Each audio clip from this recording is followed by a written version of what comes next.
ನಮಸ್ಕಾರ, ನಾನು ಶಿಲ್ಪಾ. ಮನೆ ಪಾಕಕ್ಕೆ ಮತ್ತೊಮ್ಮೆ ಸ್ವಾಗತ.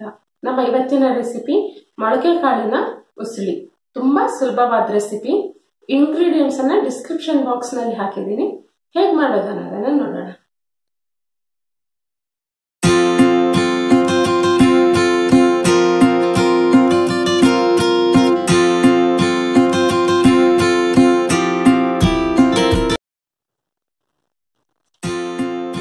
ಈಗ ಒಂದು ಚಿಕ್ಕ ಪ್ರೆಷರ್ ಕುಕ್ಕರ್ ನಲ್ಲಿ ನಾನು 2 ಕಪ್ನಷ್ಟು ಮೊಳಕೆ ಬಂದಿರೋ ಹೆಸರು ಕಾಳನ್ನ ತಗೊಂಡಿದ್ದೀನಿ. ನೀವು ಯಾವುದೇ ಕಾಳನ್ನ ಬೇಕಿದ್ರೂ ತಗೊಳ್ಬಹುದು. ಹೆಸರು ಕಾಳೆ ಹಾಕಬೇಕು ಅಂತಿಲ್ಲ, ಕಡಲೆ ಯಾವ ಕಾಳನ್ನ ಬೇಕಿದ್ರೂ ತಗೊಳ್ಬಹುದು. ಇದಕ್ಕೆ ನಾನು ಒಂದು 1/4 ಕಪ್ನಷ್ಟು ನೀರನ್ನ ಹಾಕ್ತಿದ್ದೀನಿ. ಜಾಸ್ತಿ ಬೇಡ, ಒಂದು ಸ್ವಲ್ಪ ಅಡಿಗಡಿ ನೀರು ತಾಗೋಷ್ಟು ಹಾಕಿದ್ರೆ ಸಾಕು. ಇದಕ್ಕೆ ನಾನು ಒಂದು ಅರ್ಧ ಟೀ ಸ್ಪೂನ್ನಷ್ಟು ಅರಿಶಿನ ಪುಡಿಯನ್ನ ಹಾಕ್ತಾ ಇದ್ದೀನಿ. ಹಾಗೇನೆ ಒಂದು ಚಿಟಿಕೆ ಅಷ್ಟು ಒಂದು 1/4 ಟೀ ಸ್ಪೂನ್ನಷ್ಟು ಉಪ್ಪನ್ನ ಹಾಕ್ತಾ ಇದ್ದೀನಿ. ಈಗ ಇದನ್ನ ಮೀಡಿಯಂ ಫ್ಲೇಮ್ ನಲ್ಲಿ ಮಧ್ಯ ಉರಿಯಲ್ಲಿ 1 ಸೀಟಿ ಬರೋವರೆಗೆ ಇದನ್ನ ಕೂಗಿಸ್ಬೇಕು. ಈಗ ಕುಕ್ಕರ್ ಆಗುವಷ್ಟರಲ್ಲಿ ನಾವು ಮಸಾಲ ರೆಡಿ ಮಾಡ್ಕೊಳ್ಳೋಣ. ನಾನು 1/4 ಕಪ್ನಷ್ಟು ತೆಂಗಿನ ತುರಿಯನ್ನು ತಗೊಂಡಿದ್ದೀನಿ. ಇದಕ್ಕೆ 1/4 ಇಂಚಿನಷ್ಟು ಒಂದು ಸಣ್ಣ ಚೂರು ಶುಂಠಿಯನ್ನ ಹಾಕ್ತಾ ಇದ್ದೀನಿ. ಹಾಗೇನೆ 2 ಹಸಿಮೆಣಸು, ಖಾರ ಎಷ್ಟಿದೆ ನೋಡಿ 2 ಅಥವಾ 3 ಹಾಕೊಳ್ಬಹುದು. ರುಚಿಗೆ ತಕ್ಕಷ್ಟು ಉಪ್ಪು, 1 ಟೀ ಸ್ಪೂನ್ ಬೆಲ್ಲ. ಇದನ್ನ ನೀರು ಹಾಕದೇನೆ 1-2 ಸಲ ಈ ರೀತಿ ಪಲ್ಸ್ ಮಾಡ್ಕೊಳ್ಳೋಣ. ನೀರು ಹಾಕೋದು ಬೇಡ, ಇಷ್ಟು ಮಾಡ್ಕೊಂಡ್ರೆ ಸಾಕು. ನೋಡಿ, ಇದು ಈ ರೀತಿ ತರ್ತರಿಯಾಗಿ ಪುಡಿಯಾಗಿರುತ್ತೆ. ಇದನ್ನ ಸೈಡಿಗೆ ಇಟ್ಕೊಳ್ಳೋಣ. ಈಗ ಒಂದು ಪ್ಯಾನ್ ಅಲ್ಲಿ ನಾನು 1.5 ಟೀ ಸ್ಪೂನ್ ಅಷ್ಟು ಎಣ್ಣೆಯನ್ನ ಕಾಯೋದಕ್ಕೆ ಇಟ್ಕೊಂಡಿದ್ದೀನಿ. ಈಗ ಇದಕ್ಕೆ ಮೊದಲಿಗೆ ಸಾಸಿವೆ, ಉದ್ದಿನ ಬೇಳೆ 2, ಅರ್ಧ ಟೀ ಸ್ಪೂನ್, ಅರ್ಧ ಟೀ ಸ್ಪೂನ್ ಜೀರಿಗೆ,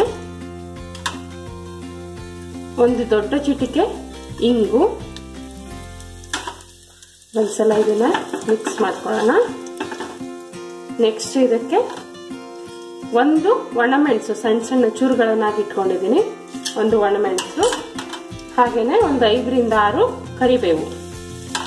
ಇದಿಷ್ಟನ್ನ ಹಾಕೊಂಡು ಒಂದ್ಸಲ ಕೈ ಆಡಿಸ್ಕೊಳ್ಳೋಣ. ಈಗ ಇದಕ್ಕೆ ನಾವು ರುಬ್ಬಿಟ್ಕೊಂಡಿರೋ ಈ ಕಾಯಿ ತುರಿಯನ್ನ ಮಸಾಲೆಯನ್ನ ಹಾಕೊಳ್ಳೋಣ. ಇದನ್ನ 1-2 ನಿಮಿಷ ಈ ರೀತಿ ಸಣ್ಣ ಉರಿಯಲ್ಲಿ ಸ್ವಲ್ಪ ಹಸಿ ವಾಸನೆ ಹೋಗುವವರೆಗೆ ಮಿಕ್ಸ್ ಮಾಡ್ಕೊಳ್ಳೋಣ. 1-2 ಸೆಕೆಂಡ್ ಇದನ್ನ ಈ ರೀತಿ ಮಿಕ್ಸ್ ಮಾಡ್ಕೊಂಡ್ರೆ ಸಾಕು. ಈಗ ನಾನು ಇದಕ್ಕೆ ನಾವು ಬೇಯಿಸಿಟ್ಕೊಂಡಿರೋ ಹೆಸರು ಬೇಳೆಯನ್ನ ಅದರಲ್ಲಿ ಇದ್ದಿದ್ದು ಒಂದು ಚೂರು ನೀರಿನ ಸಮೇತ ಇದಕ್ಕೆ ಹಾಕೋಣ.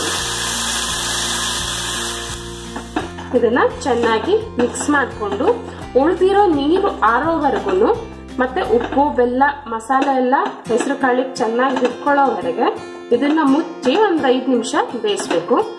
ನೋಡ್ತಾ ಇರಿ ಮಧ್ಯ ಮಧ್ಯ ಇದರಲ್ಲಿರೋ ನೀರು ಆರಿದ್ರೆ ಸಾಕಾಗತ್ತೆ. ಇದನ್ನ ಮುಚ್ಚಿ ಒಂದು 5 ನಿಮಿಷ ಬೇಯಿಸ್ಕೊಳ್ಳೋಣ. ಈಗ 5 ನಿಮಿಷ ಆಗಿದೆ. ನೋಡಿ, ನೀರೆಲ್ಲ ಆರಿ ಇದು ಚೆನ್ನಾಗಿ ಬೆಂದು ಮಸಾಲೆಗಳನ್ನೆಲ್ಲ ಚೆನ್ನಾಗಿ ಮಿಕ್ಸ್ ಆಗಿ ಇದು ರೆಡಿ ಆಗಿದೆ. ಈಗ ನಾವು ಗ್ಯಾಸ್ ಅನ್ನ ಆಫ್ ಮಾಡಿ ಇದನ್ನ ಸರ್ವಿಂಗ್ ಬೌಲ್ಗೆ ತೆಕ್ಕೊಳ್ಳೋಣ.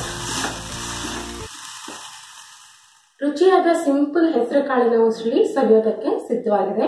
ಚಪಾತಿ ಅಥವಾ ರೊಟ್ಟಿ ಜೊತೆಗೆ ತುಂಬಾ ಚೆನ್ನಾಗಿರುತ್ತೆ. ಖಂಡಿತ ಮಾಡಿ ನೋಡಿ, ಹೇಗಾಯ್ತು ಅನ್ನೋದನ್ನ ನನಗೆ ತಿಳಿಸಿ. ಇದೇ ರೀತಿ ನನ್ನ ರೆಸಿಪಿಗಳು ನಿಮಗೆ ತುಂಬಾ ಇಷ್ಟ ಆದ್ರೆ ದಯವಿಟ್ಟು ಸಬ್ಸ್ಕ್ರೈಬ್ ಮಾಡೋದನ್ನ ಮರಿಬೇಡಿ.